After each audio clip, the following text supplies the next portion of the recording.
Selamat pagi, Bapak, Ibu, Saudara sekalian yang kami kasihi dalam Tuhan Yesus Kristus. Selamat berjumpa kembali dengan kami dari Restoration Christian Church di Los Angeles. Saya Hari Lee, Gembala Sidang.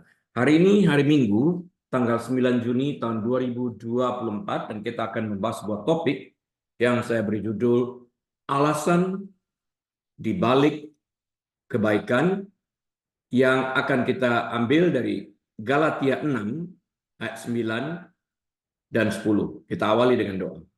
Bapa, kami bersyukur untuk kebenaran firman-Mu. Firman yang saat kami aplikasikan memerdekakan kami. Ajar kami taat dalam melakukan firman-Mu, Tuhan. Bantu kami. Bersyukur dalam nama Tuhan Yesus. Haleluya.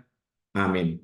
Baik, Bapak, Ibu, Saudara sekalian, mari kita buka Alkitab kita kepada Galatia pasal yang ke-6 ayat 9 dan ayat 10. Galatia pasal yang ke-6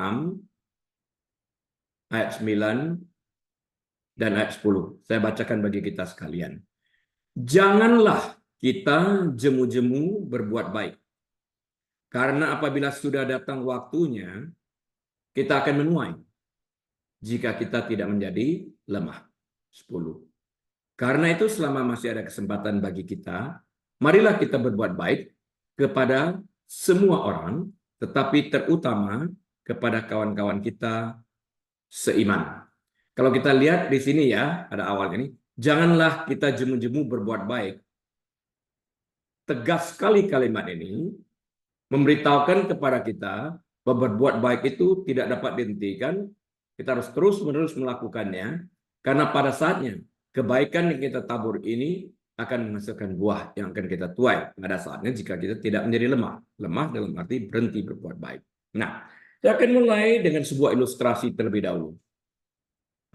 Dalam buku Flags of Our Fathers yang ditulis oleh James Bradley menceritakan pertempuran Iwo Jima dalam Perang Dunia Kedua dengan peristiwa pengibaran bendera yang terkenal di Gunung Suribachi.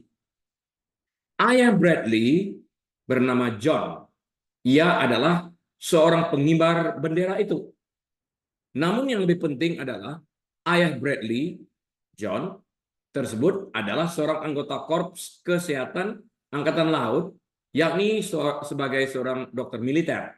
Nah, di tengah-tengah sengitnya pertempuran, menghadapi berondongan tembakan dari kedua sisi, John, ayah Bradley, mengambil resiko yang membahayakan diri agar dapat merawat orang-orang yang terluka dan sekarat. Dia mengambil risiko, membahayakan dirinya, menolong orang-orang ini, teman-temannya. Pengorbanan diri ini menunjukkan kemauan dan tekadnya untuk mempedulikan orang lain. Meskipun itu berarti membahayakan diri sendiri. Dr. Bradley memenangkan Navy Cross atas kepahlawanan dan keberaniannya. Tetapi ia tidak pernah membicarakan itu dengan keluarganya. Bahkan pada kenyataannya, mereka baru tahu ia mendapat bintang kehormatan militer setelah ia meninggal. Bagi sang dokter, John, yang penting bukanlah masalah memenangkan medali kehormatan, melainkan bagaimana ia mempedulikan teman-temannya, mengorbankan dirinya. Karena ini adalah perjuangan peperangan bersama-sama. Temannya bertempur, yang terluka, dia ikut di tengah-tengah berdesingnya peluru, membantu teman-teman yang terluka yang di dalam perjuangannya ini sendiri.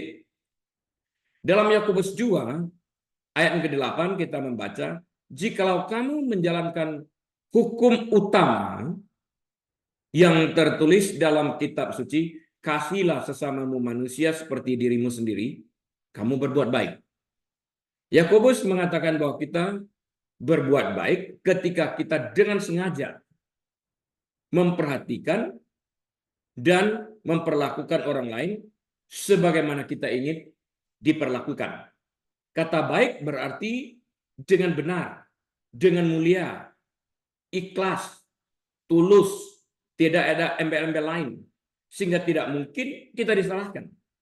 Karena di dalam berbuat baik tersebut terdapat keikhlasan dan ketulusan hati. Yang penting kita ketahui adalah tidak ada satu hukum pun di seluruh dunia ini yang dapat menentang perbuatan baik yang diberikan seseorang.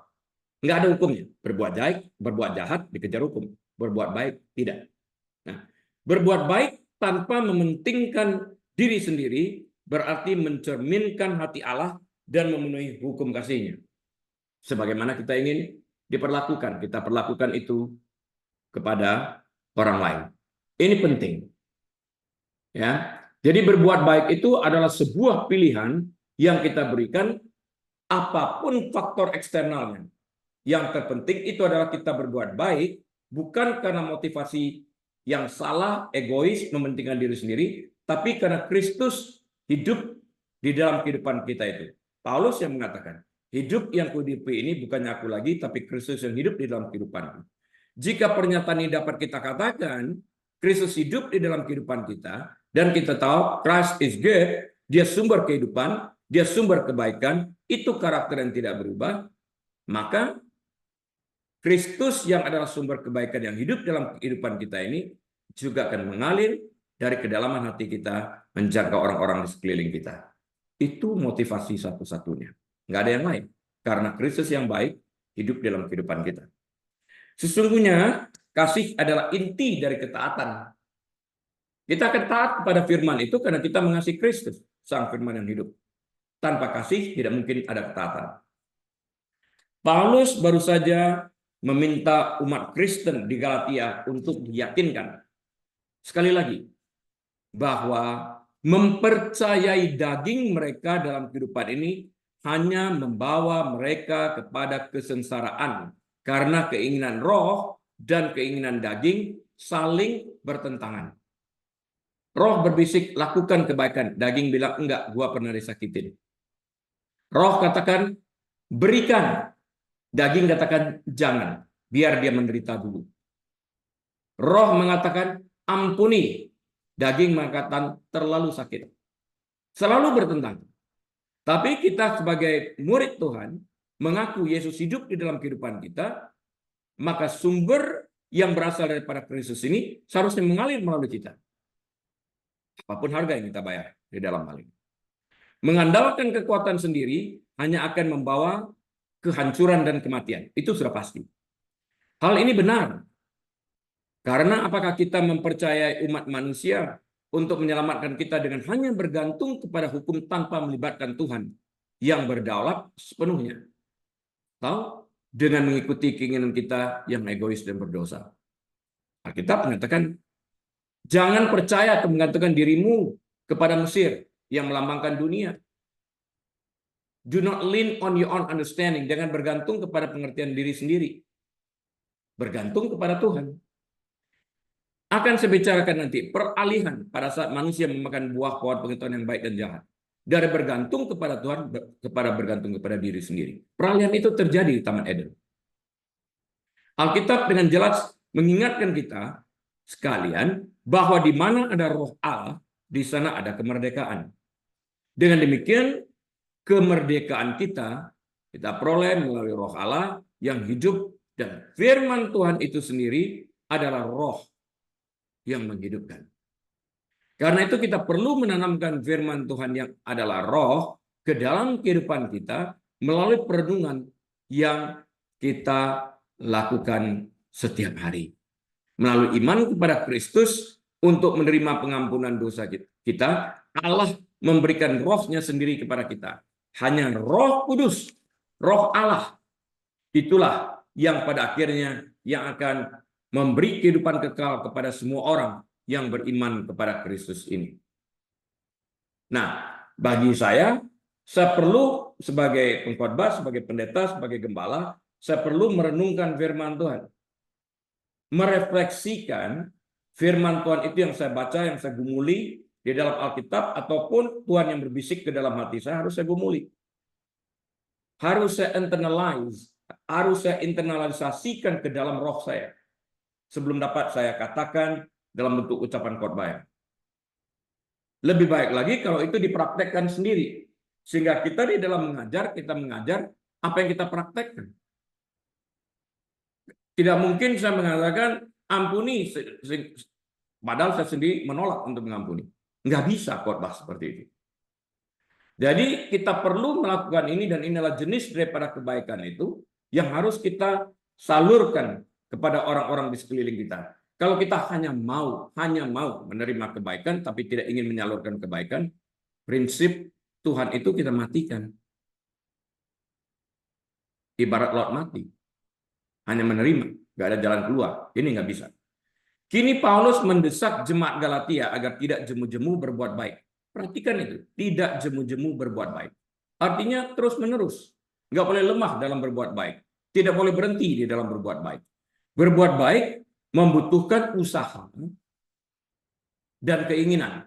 Terutama jika seseorang mulai ragu, apakah berbuat baik itu merupakan hal yang penting? Penting nggak sih? Sangat penting. Paulus mendesak jemaat Galatia untuk terus hidup sesuai dengan apa yang mereka percayai. Mereka adalah orang-orang yang merdeka di dalam Kristus. Dan Roh Allah menyertai mereka. Pada akhirnya, panen kehidupan kekal akan muncul dan mereka akan melihatnya sendiri. Panen antara menabur dan menuai hasil yang ditabur ada jangka waktunya. Menabur pun ada jangka waktunya. Nggak bisa seenaknya kita kapanpun. Ada masa-masa.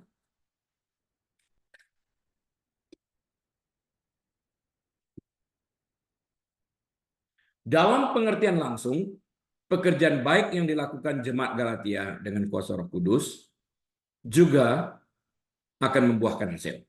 Tuhan seringkali membiarkan umatnya melihat bagaimana investasi mereka dalam melakukan hal-hal yang baik.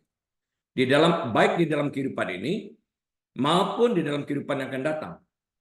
Perbuatan baik sekecil apapun tidak pernah akan hilang terbuang sia-sia, sekecil apapun perbuatan baik tersebut menurut ukuran manusia yang dilakukan untuk orang lain. Pada saatnya pasti akan berbuah. Yesus sendiri katakan kok, barang siapa memberikan secangkir air sejuk saja kepada orang yang kecil ini, murid Yesus, upahnya tidak pernah terhapuskan. Ya, itu tertulis dalam Matius 10 ayat 42. Saya bacakan. Matius 10 42. Ini Yesus yang katakan. Dan barang siapa memberikan air sejuk secangkir saja pun kepada salah seorang yang kecil ini, karena ia muridku, aku Yesus berkata kepadamu, sesungguhnya ia tidak akan kehilangan upahnya daripadanya. Wow. Paulus telah mendesak umat Kristen di Galatia untuk tidak menjadi lemah dalam hal berbuat baik melalui kuasa Allah yang mendorong mereka melakukan kebaikan-kebaikan. Hasil perbuatan baik ini akan terlihat ketika panen tiba. Dia meyakinkan mereka. Hasil yang paling nyata adalah kehidupan kekal mereka di dalam Kristus. Ya, Paulus mungkin juga memikirkan hasil positif lainnya, termasuk kehidupan kekal bagi orang lain yang datang kepada Kristus melalui pelayanan mereka. Dan mungkin juga Paulus berpikir tentang pahala yang diberikan oleh Tuhan kepada orang-orang Kristen yang melakukan pelayanan dengan baik dalam kehidupan ini, seperti yang tertulis dalam Matius pasal yang ke-6 ayat 19 hingga ayat 20. Dan kita tahu, dan saya pernah mengajarkan itu tentang sebuah istilah yang disebut oleh Alkitab sebagai Bema Seat atau the Seat of Christ. Tahta penghakiman Kristus. Kita bedakan dengan White Throne Judgment. Yang lalu saya katakan, saya kasih ulasan sedikit lah untuk mengingat kembali. Kalau White Throne Judgment itu, tempat penghakiman tahta suci itu berbicara tentang mengadili orang-orang berdosa yang pada akhirnya akan dibuang di dalam the lake of fire, di dalam lautan api yang kekal. Tapi the Bema Seat atau the Seat of Christ ini, tempat tahta pengadilan Kristus ini, tidak berbicara tentang masalah keselamatan, tapi berbicara tentang jenis mahkota yang akan diberikan. Karena berbicara tentang keselamatan, orang-orang yang berada di dalam Kristus, percaya kepada Kristus, beriman kepada Kristus, telah diselamatkan. Nah, judgment yang di sini berbicara tentang the crown, mahkota yang akan diberikan. Ibaratnya kalau orang bertanding, piala emas, piala perak, piala perunggu, demikian. Jenis mahkota apa yang akan kita terima? Karena itu jangan sampai kita berpikir yang penting masuk surga. Nggak dapat mahkota, nggak apa-apa. Oh jangan. Anda akan kecewa. Karena Alkitab justru mengatakan mereka melemparkan mahkota-mahkota itu. Dan jangan datang dengan tangan kosong. Kalau kita nggak memiliki sesuatu apapun, jenis mahkota apapun, apa yang dapat kita persembahkan di surga nanti? Nah ini kan tergantung daripada perbuatan baik kita yang diperhitungkan nanti, yang Tuhan katakan tidak hilang pahalanya. Bahkan secangkir air sejuk. Artinya yang Tuhan katakan ini, jangan pernah berhenti berbuat baik. Sekecil apapun dalam ukuran manusia, perbuatan baik itu mempunyai arti tersendiri, karena itu berasal dari hati yang baik. Jadi motif hati yang baik ini yang menentukan di dalam ini. Jangan sampai kita berbuat baik karena orang lain berbuat baik, sehingga waktu orang lain berhenti berbuat baik, kita pun berhenti berbuat baik. Ini nggak benar di dalam hal ini. Ini yang saya terus-menerus dengungkan. Jangan, nanti Alkitab akan ajarkan juga ini kepada kita. Bedanya apa? Kalau kita hanya berbuat baik karena orang lain berbuat baik kepada kita, orang-orang fasik juga lakukan itu kok. Justru di dalam hal ini kita harus membuat perbedaan sebagai umat Tuhan, murid Kristus, sekalipun disakiti kita masih tetap bisa berbuat baik. Ini perbedaannya. Sehingga jarak perbedaan kebaikan ini antara standar dunia dengan standar Alkitab itu jauh banget di dalam hal ini. Bagaimanapun, musim menanam hanya berlangsung sementara. Musim menanam ini pada akhirnya harus berakhir. Menanam kebaikan. Kalau sebentar, kalau waktu kita berhenti bernapas, nggak ada kesempatan berbuat baik lagi. Nah, kesempatannya menuai dari apa yang kita kerjakan di surga nanti. Paulus mengatakan ini secara rohani adalah masa penanaman, yaitu saat menanam kebaikan selama kita hidup. Ini anugerah. Selama kita mempunyai kesempatan untuk berbuat baik, untuk menginvestasikan hidup kita dengan kuasa roh Allah dalam melakukan apa yang benar dan baik, kita harus memanfaatkan. Hal ini mencakup berbuat baik kepada semua orang, namun secara khusus mempunyai niat untuk berbuat baik kepada dan bagi orang beriman lainnya. Jika kita tidak dapat berbuat baik kepada saudara seiman, bagaimana mungkin kita dapat berbuat baik kepada orang lain yang tidak seiman dengan kita? Motif berbuat baik harus memiliki keikhlasan dan ketulusan hati seperti hati Kristus. Paulus menggambarkan kita semua yang ada di dalam Kristus sebagai saudara seiman. Di dalam Kristus, kita adalah saudara seiman dan Allah adalah Bapa kita. Berbuat baik kepada saudara seiman sebagai sesama anak-anak Tuhan adalah sebuah investasi yang akan membuahkan hasil bagi mereka dan bagi kita baik saat ini maupun dalam kekekalan nantinya. Ingat tadi ayatnya dimulai dalam Galatia 6 ayat 9, janganlah kita jemu-jemu berbuat baik. Nah, Galatia 6 ayat 9 ini diawali dengan sebuah kata kerja, janganlah, larangan. Yang merupakan sebuah perintah yang harus ditaati tanpa dapat ditawar-jawab. Gak bisa ditawar. Jangan makan buah daripada pohon pengetahuan yang baik dan jahat. Jangan. Nggak ada pengertian yang lain. Jangan. Ya jangan. What does it mean? No. No. There is no other meaning. But no. Jangan berhenti. Jangan jemu-jemu berbuat baik. Apa artinya? Ya jangan. Nggak ada pengertian lain. Jangan coba melawan kebenaran Alkitab dengan mengemukakan keinginan, pikiran diri sendiri yang bertentangan banget dengan kebenaran Alkitab just to justify our own thinking. Ini salah. Allah itu baik. Jadi kebaikan itu merupakan karakter Allah yang tidak pernah dapat terpisah darinya. Kristus hidup selamanya. Dalam hati kita, dalam kehidupan kita. Dalam perjalanan hidup kita sebagai anak Tuhan. Bagaimana kita mungkin berbuat baik? Dikatakan Yesus berjalan berkeliling sambil berbuat baik. Bagaimana Kristus yang hidup di dalam kehidupan kita ini melalui kita dapat berhenti berbuat baik? Ini impossible. Nggak mungkin. Itu daging kita. Dan kita harus kenali ini. Dan tolak keinginan daging ini. Jika kita mengaku bahwa kita adalah anak-anak Tuhan, maka karakter Bapa kita yang baik itu harus muncul dan mengalir melalui kita kepada saudara seiman kita dan juga kepada orang-orang di sekeliling kita.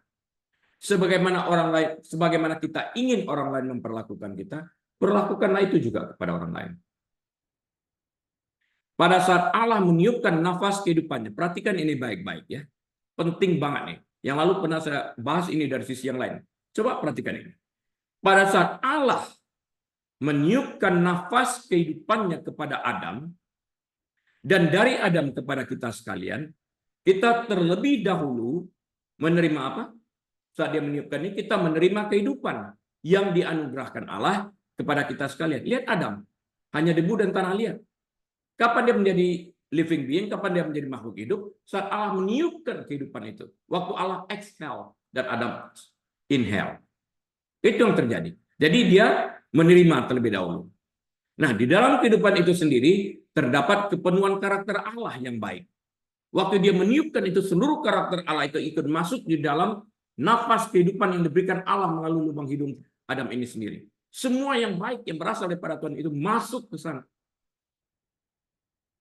Karakter Allah itu masuk sampai dosa menghancurkan ini di dalam kehidupan manusia.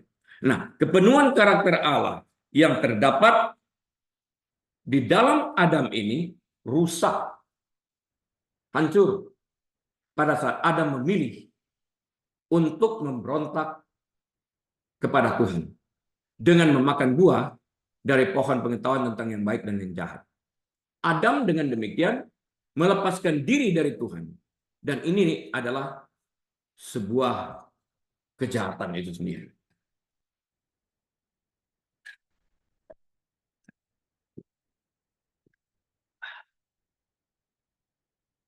Tuhan itu tetap baik. Sekalipun Adam melakukan itu, Kejadian 3:15, Tuhan segera mengambil inisiatif dalam Kejadian 3:15, menubuatkan, merancangkan bahwa iblis akan hancur di bawah telapak kaki Tuhan Yesus. Tetap berbuat baik sekalipun manusia itu jahat. Tuhan itu tetap baik dan tidak pernah berubah. Manusia melalui Adam lah yang berubah setia kepada Tuhan. Waktu kita tidak setia, dia tetap setia.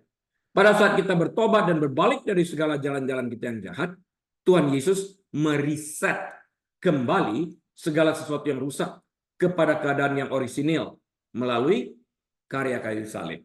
Nah, nafas kehidupan yang mengandung kepenuhan karakter Allah yang ditiupkan Allah melalui kepada Adam dan dari Adam kepada kita sekalian akan bekerja penuh melalui proses lahir baru yang kita alami pada saat kita beriman kepada Kristus di dalam roh Allah itu sendiri.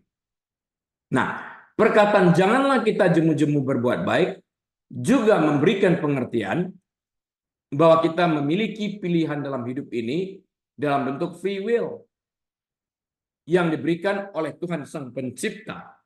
Kita dapat memilih untuk berhenti berbuat baik karena kita disakiti, karena kita terluka. Kebaikan kita dibalas dengan kejahatan dan lain-lain sebagainya. Namun perkataan janganlah kita jemu-jemu berbuat baik adalah sebuah perintah yang diberikan terlepas dari apa yang orang lain lakukan kepada kita. Tetap harus berbuat baik. Tuhan Yesus dalam Lukas pasal yang ke-6 ayat 33 mengingatkan kita sekalian, sebab jikalau kamu berbuat baik kepada orang yang berbuat baik kepada kamu, apakah jasamu? Orang-orang berdosa pun berbuat demikian. Ini perkataan Tuhan Yesus tajam.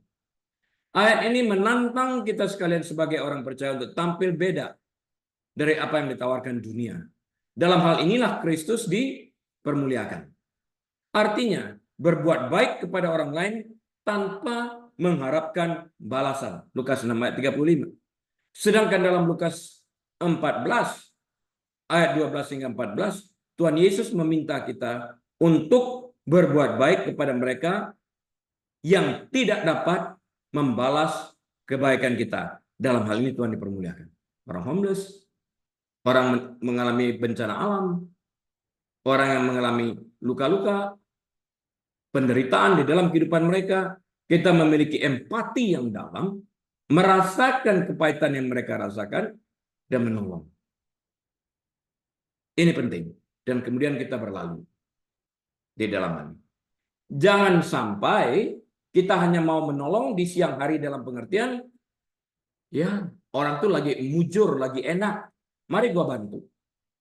Motifnya salah. Dan kita menghilang pada waktu dia mengalami kegelapan. Ibarat bayang-bayang yang lalu saya katakan. Yang muncul di saat siang hari. Di malam hari nggak ada bayang-bayang. Nggak ada lampunya, nggak ada sinar. Nggak ada matahari.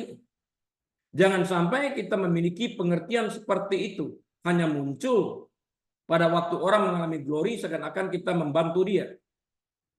They don't need your help. Waktu mereka susah lah, di sana kita harus hadir sekalipun tidak diminta. Di dalam hal ini. Dan kita juga tidak bisa memilah-milah siapa yang akan kita bantu. Yang ini kita bantu, yang ini kita nggak bantu. Hanya karena dia miskin. Hanya karena kita tidak suka kepada orang ini. Sekalipun mulut kita mengatakan, enggak kok, sama aja. God knows your heart. Tuhan tahu isi hati kita yang mana. Tuhan Yesus dalam Lukas 6 ayat 33 mengingatkan kita sekalian. Sebab jikalau kamu berbuat baik kepada orang berbuat baik kepadamu, apakah jasamu? Orang berdosa pun berbuat demikian. Nah, Yesus dalam Lukas 6 ayat 27 hingga 31 bahkan lebih lanjut mengajarkan kepada kita sekalian untuk senantiasa berbuat baik kepada siapapun, termasuk kepada musuh kita, termasuk kepada orang yang membenci kita, dan kepada kita Yesus juga memerintahkan untuk meminta berkat bagi orang yang mengutuk kita. Ini kan berat, tapi harus dilakukan. Dengan demikian tidak ada satu alasan apapun yang dapat menghalangi atau membenarkan kita untuk tidak berbuat baik. Berbuat baik adalah karakter Yesus.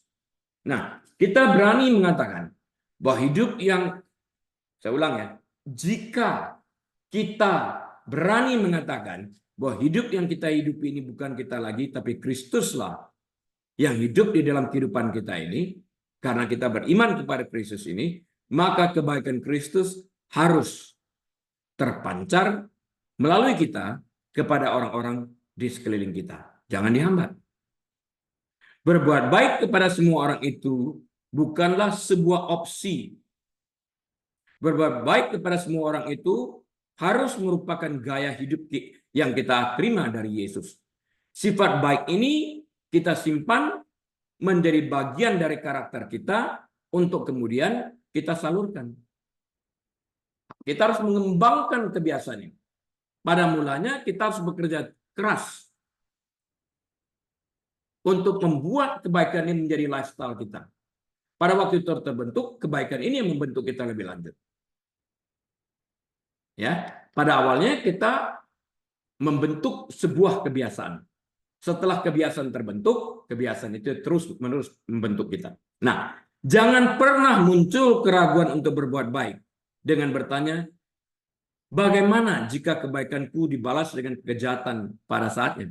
Sering saya terima pertanyaan ini. Gimana dong, Pastor? Berbuat baik, berbuat baik, berbuat baik. Nanti dibalas dengan yang jahat. Gimana dong? Amsal 17 ayat 13 telah mengatur tentang ini. Saya kutip ya. Ini perkataan Alkitab. Amsal 17 ayat 13.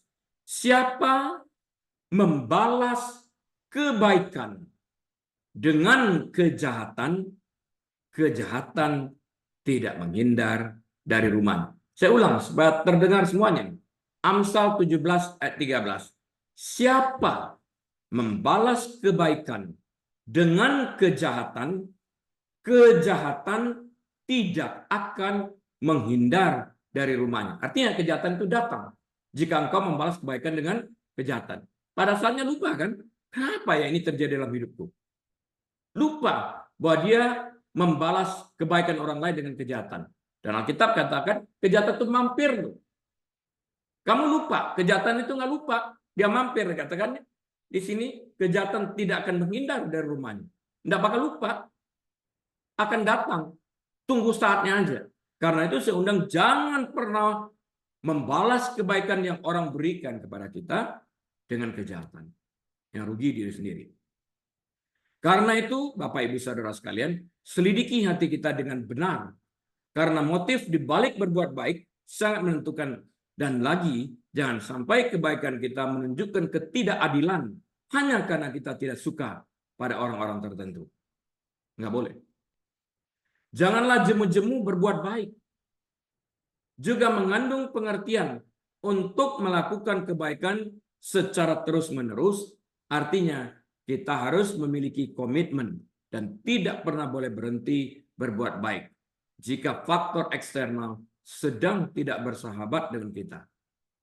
Berbuat baik tidak boleh dipengaruhi oleh faktor apapun. Kita berbuat baik karena Kristus yang baik hidup dalam kehidupan kita. Itu alasan satu-satunya. Kita berbuat baik karena Kristus yang baik hidup dalam kehidupan kita. Kristus sang terang dunia hidup dalam kehidupan kita. Dengan demikian, terang Kristus ini harus terpancar melalui kita di depan orang sehingga mereka melihat perbuatan kita yang baik dan memuliakan Bapa di sorga. Seperti yang tertulis dalam kitab Injil Matius pasal yang ke-5 ayat yang ke-16.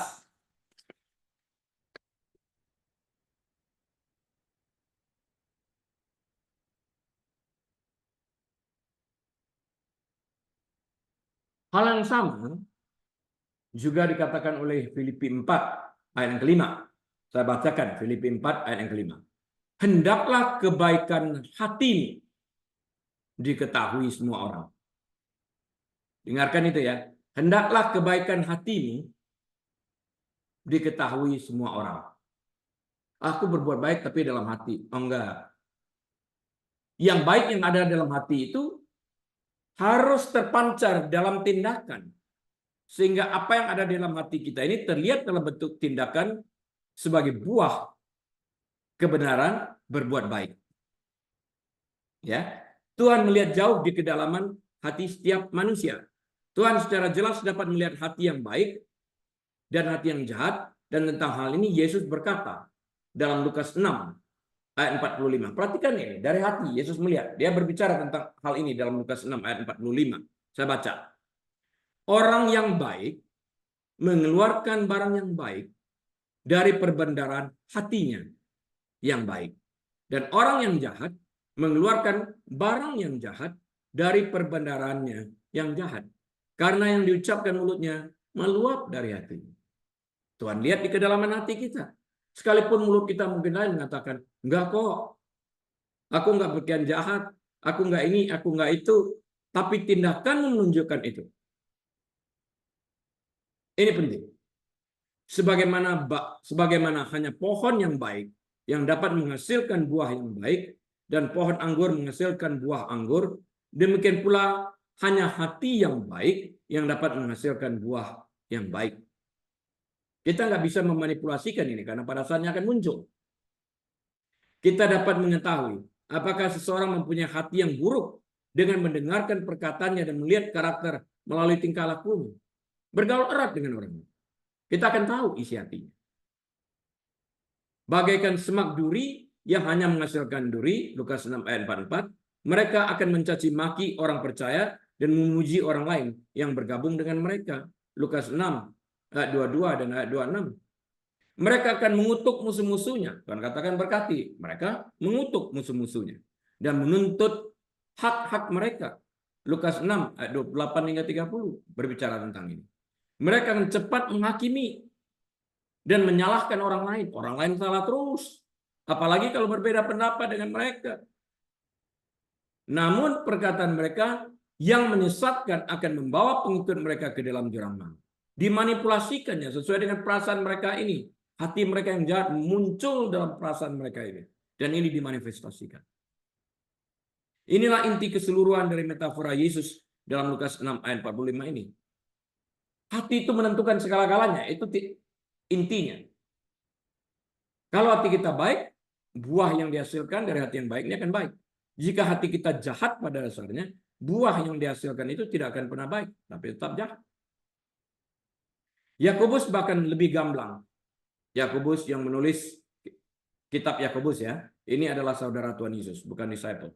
Yakobus bahkan lebih gamblang. Ia berkata dalam Yakobus 3 ayat 5 dan 6, demikian juga lidah. Walaupun suatu anggota kecil dari tubuh, namun dapat memegahkan perkara-perkara yang besar. Lihatlah, betapapun kecilnya api, ia dapat membakar hutan yang besar. 6. Lidah pun adalah api. Ia merupakan suatu dunia kejahatan dan mengambil tempat di antara anggota-anggota tubuh kita sebagai sesuatu yang dapat menodai seluruh tubuh dan menyalakan roda kehidupan kita. Sedang ia sendiri, lidah ini, dinyalakan oleh api neraka. Wow. Apa yang kita sampaikan? Fitnahkah? Hoaxkah? Apa yang kita sampaikan dalam perkataan kita kepada orang-orang itu akan menentukan banget. Itu isi hati kita. Seringkali saya di dalam dunia konseling, saya melihat. Saya sebagai seorang konselor sering juga dicoba untuk dimanipulasi. Untuk agree dengan pikiran-pikiran mereka yang jahat. Kita harus sadar tentang hal ini. Apapun, kita harus menolak kejahatan tersebut dengan tegas tanpa mengizinkan orang-orang ini untuk memanipulasikan kita. Sehingga kita tetap berdiri di atas batu karang teguh, kebenaran firman Tuhan, dan melahirkan kebaikan di dalam kehidupan kita sendiri. Oleh karena itu mereka yang mengajar, para guru-guru harus berhati-hati. Mereka akan dihakimi lebih keras dibandingkan orang lain. Karena perkataan mereka dapat menimbulkan lebih banyak kerugian jika disampaikan dengan cara yang salah. Kebenaran yang diselencengkan, twisted, untuk memberikan keuntungan kepada diri sendiri. Yakobus 3 ayat 1 berbicara tentang itu, Lukas 6 ayat 39 sampai 42 juga. Pengikut Kristus yang baik hati akan mengucapkan kata-kata manis seperti buah ara dari pohon ara atau buah anggur dari pokok anggur. Sebab setiap pohon dikenal pada buahnya.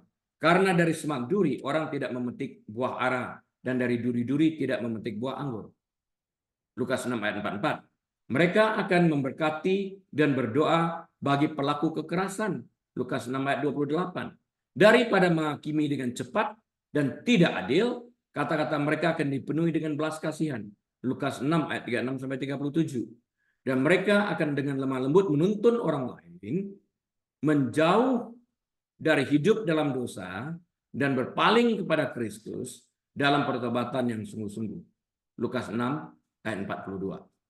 Matius menyertakan pernyataan serupa dari Kristus serta peringatan tambahannya yang bijaksana seperti yang tertulis dalam Matius 12 ayat 36 sampai 37.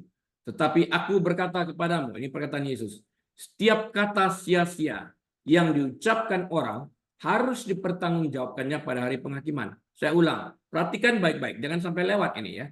Setiap kata sia-sia yang diucapkan orang harus dipertanggungjawabkannya pada hari penghakiman. 37.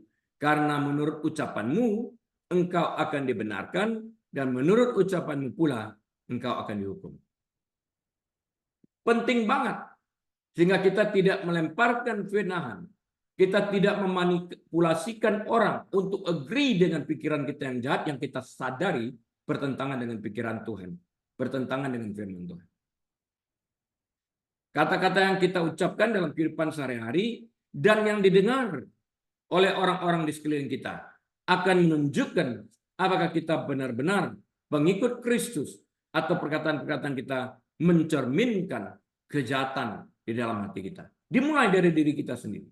Berhenti membenci orang. Berhenti mengajarkan untuk membenci orang lain. Kita lihat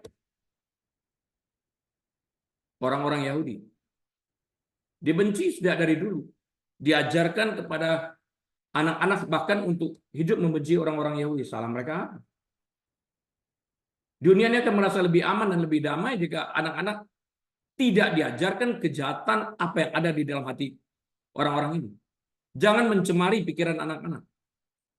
Jika anak-anak diajar berhenti berbuat jahat, berhenti berpikir jahat, tapi diajarkan untuk mengasihi, dunia ini akan menjadi tempat yang lebih enak untuk ditinggali. Dalam konteks Matius, Yesus mengatakan hal ini setelah orang Farisi menuduh Yesus menggunakan kekuatan setan untuk melakukan mujizat.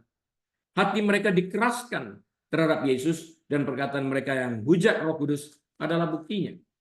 Wah, dengan kuasa Beelzebub dia mengusir.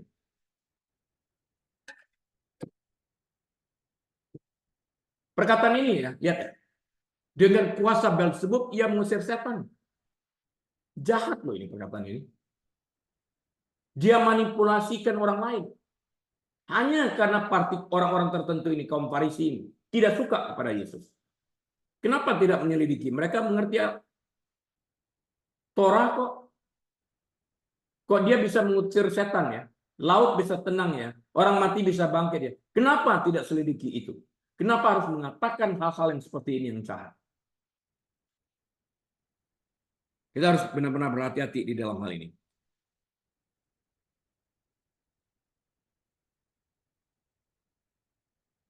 Nah,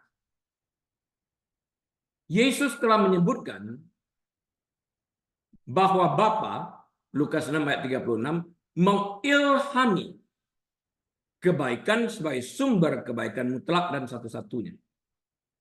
Selanjutnya, ia menjelaskan bahwa kebaikan dihasilkan dengan menaati perkataan Yesus. Ketaatan kepada Yesus bagaikan membangun rumah di atas batu karang. Ia tetap stabil, tidak peduli badai apa yang datang. Demikian pula membangun kehidupan kita berdasarkan perintah-perintah Yesus akan memastikan kita tidak kewalahan ketika menghadapi badai kehidupan yang menerpa.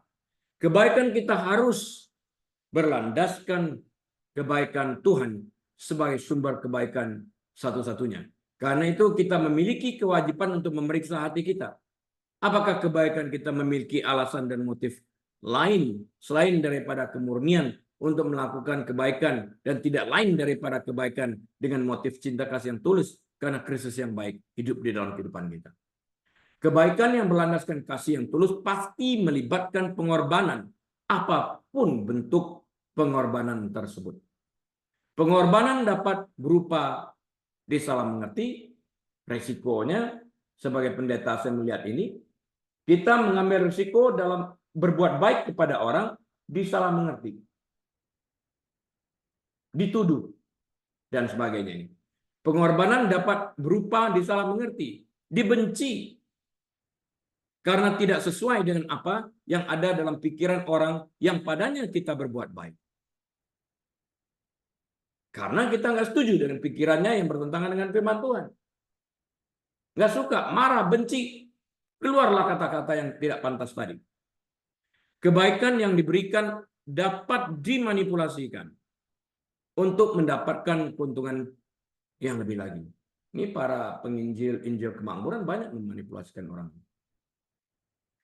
Yesus terus-menerus berbuat baik.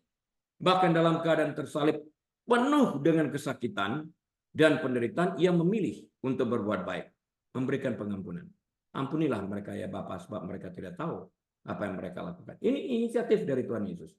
Apakah orang itu mau menerima, melihat kesalahannya, mengakuinya, bertobat, dan menghasilkan buah sesuai pertobatan atau tidak? Tidak ada urusan. Yesus mengambil inisiatif. Tawarkan, mau nggak? Itu kebaikan. Yesus tetap menawarkan pengampunan terlepas dari apakah kita bersedia menerima pengampunan yang ditawarkan Kristus yang dapat membawa kita kepada rekonsiliasi total dengan Allah Bapa. Pilihannya, Bapak Ibu Saudara sekalian, ada pada diri kita masing-masing. Allah telah terlebih dahulu mengasihi kita dengan memberikan nafas kehidupan kepada kita sekalian. pada saat kita masih berada dalam kondisi berdosa sebagai manusia yang telah dilahirkan setelah Adam. Ini adalah sebuah progres. Artinya apa progres? Ingat tadi Allah memberikan, karena pertama-tama dalam nafas kehidupan itu terdapat seluruh kepenuhan karakter Allah, dan antaranya adalah Allah memberikan kebaikan ini melalui Kristus. Jadi pertama-tama kita menerima kebaikan. Kemudian kebaikan yang kita terima ini kita simpan. Ya, sehingga ini menjadi karakter kita. Karakter Allah ini menjadi karakter kita. Berbuat baik senantiasa. Ya, kebaikan yang kita terima, kita simpan dan kemudian kita salurkan untuk kemudian kita salurkan kepada orang-orang yang ada di sekeliling kita ini. Kita terima, kita simpan, kita salurkan. Jangan seperti Lot mati, menerima. Orang-orang yang di sekeliling kita yang sangat dekat dengan kita adalah anggota keluarga kita sendiri. Dan sebagai pengikut Kristus adalah mereka yang seiman dengan kita. Kita mulai dari sana. Baru merembak kepada orang-orang lain di sekeliling kita. Selama kita hidup, kita dapat mengalirkan kebaikan yang telah kita terima langsung dari Tuhan itu. Namun, jika memilih untuk hanya menerima kebaikan dan tidak ingin menyalurkan kebaikan tersebut, maka kita sesungguhnya mati dalam hal berbuat baik. Dan buah perbuatan baik pun tidak pernah dihasilkan. Karena kita memang tidak pernah berbuat baik.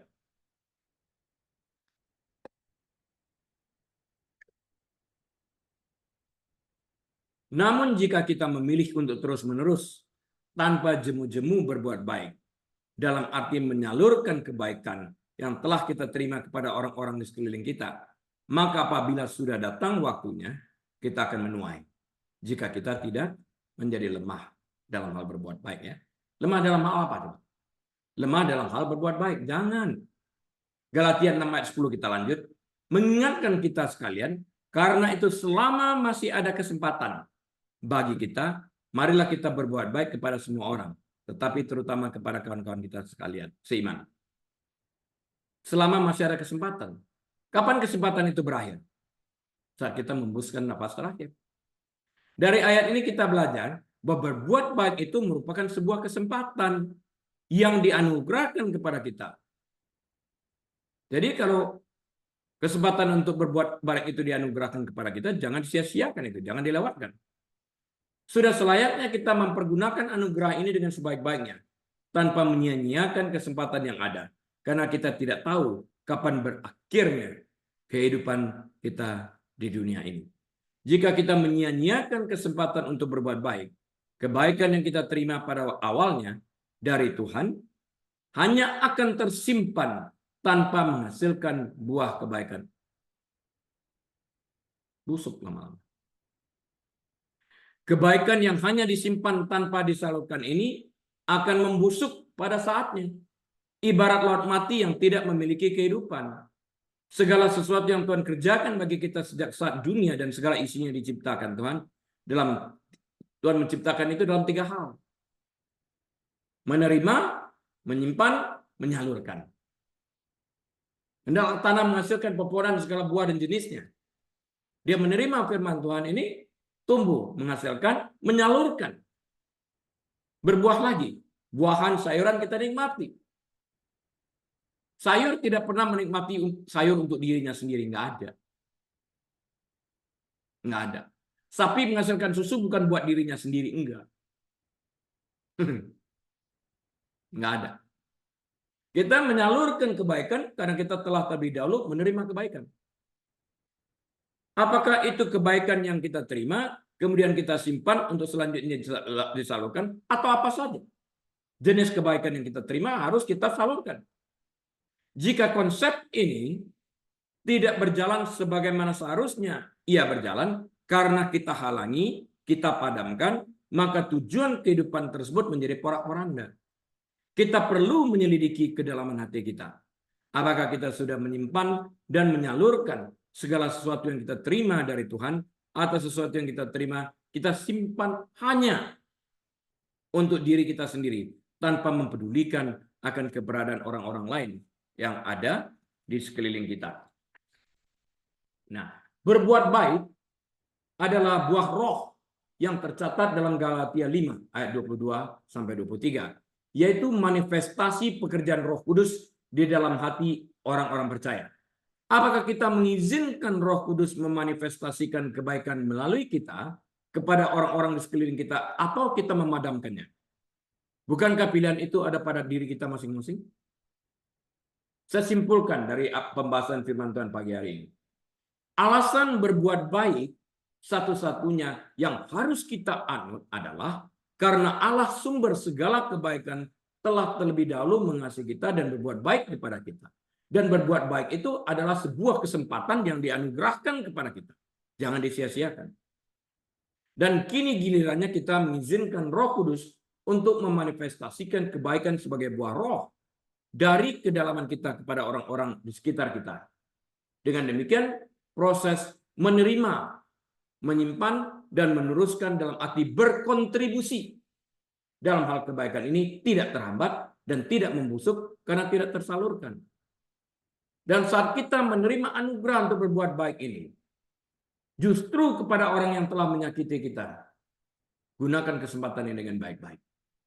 Amin. Tuhan Yesus memberkati.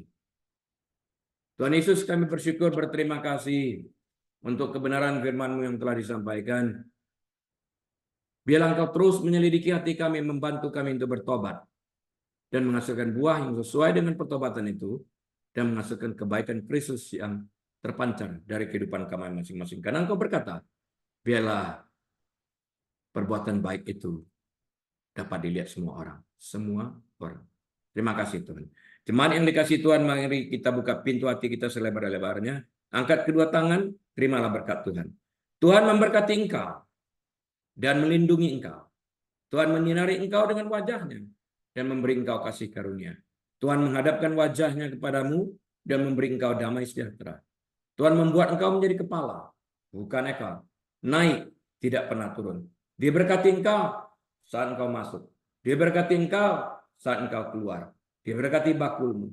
Dia berkati tempat adonanmu. Dia berkati kandunganmu. Dia berkati kesehatanmu.